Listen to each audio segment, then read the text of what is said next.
This is our 2017 Buick Encore. It has 11 miles and 1.4 liter engine. It's a inline four, which means it's very efficient. And in order to keep making it efficient, we added catalytic converters. Now these catalytic converters should be working just fine, as it has 11 miles to its name, and like you say, cats don't die, they're murdered. So it has to be good, right? Who knows? Alright, while the car is warming up, I'll explain the test we're going to be doing. So we're first going to be taking a baseline measurement, and then we're going to be taking a measurement every minute for 10 minutes while this is sitting here at idle. Alright, so before we start the timer, we're going to get a quick measurement real quick. So here we're starting at the top here, the inlet. We're getting about 240 degrees, a little colder there, 246, and we'll go down to the outlet here.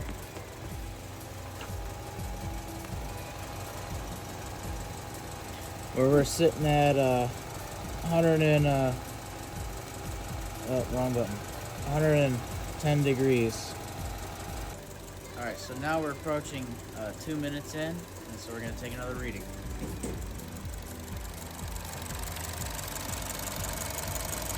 Looking at about 280 degrees.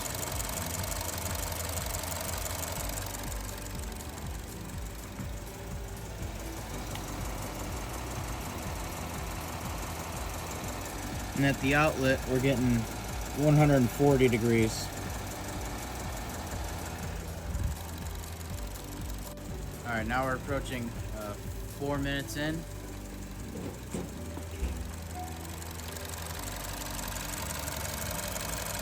And the inlet temperature is about 300 degrees, depending on where I point it.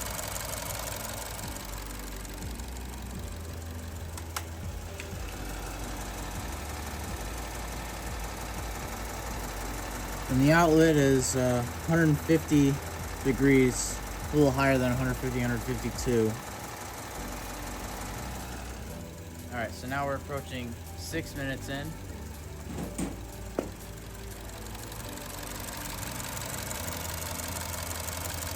The upstream, the inlet, 320 degrees.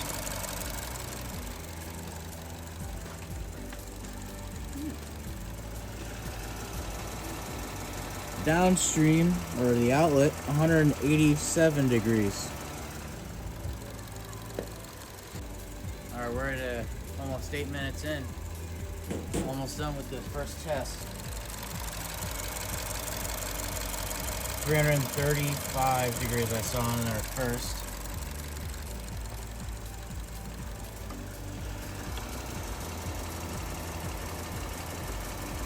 $170, $180.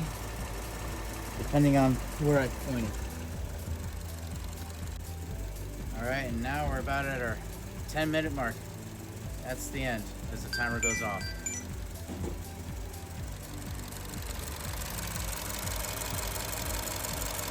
$300, oh, it's not. 340 degrees on there. 350.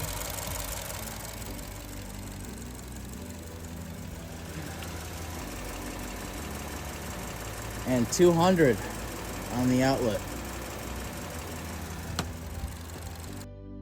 As we talked about in class, all readings from these catalytic converters will be slightly different, and there's not really a good reading versus a bad one. However, here you can see that our inlet temperature stayed consistently rising through this test, as our outlet temperature kind of dipped down a little bit, but it still rose up to the expected level that we thought we would get from this test. All things considered, I think this is a very good system. So, if there's no known good testing parameters, then what do you actually check? Well, you check your O2 sensors and what the PIDs are telling you. This is exactly what we did right up next. Alright, right now we're going to be looking at the PIDs during idle here. So first we got closed loop, or loop status. We have the heated oxygen sensor number 1. We have heated oxygen sensor number 2, long-term fuel trim, and short-term fuel trim.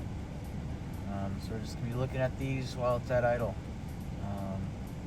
Kind of see how it's switching, how the O2, the front O2 sensor is switching on and off.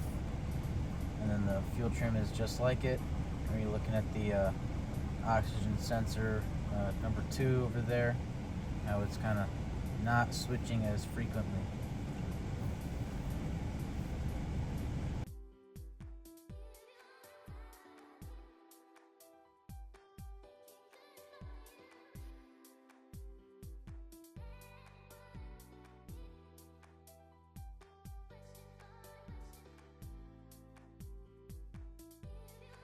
So now we're putting it up to 2,500 RPM, and we're going to be looking at the data as this goes on. So we can see that the fuel trim, the long-term fuel trim adjusted as well as the short-term kind of just, the oxygen sensor kind of just went weird for a minute. The long-term fuel trim is kind of going crazy right now.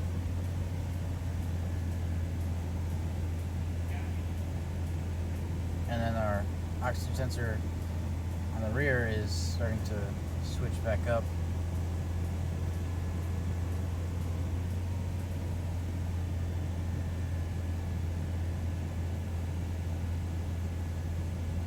The long term has started to become normal again, steady.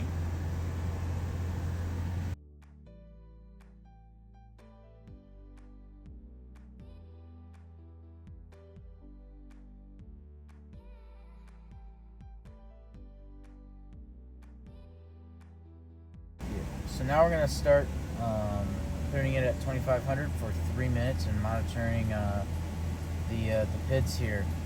So now we're at 2,500, so we're going to start a timer for 3 minutes. So we're just going to let that go, and it'll ring once we're done. So now let's just look at these PIDs.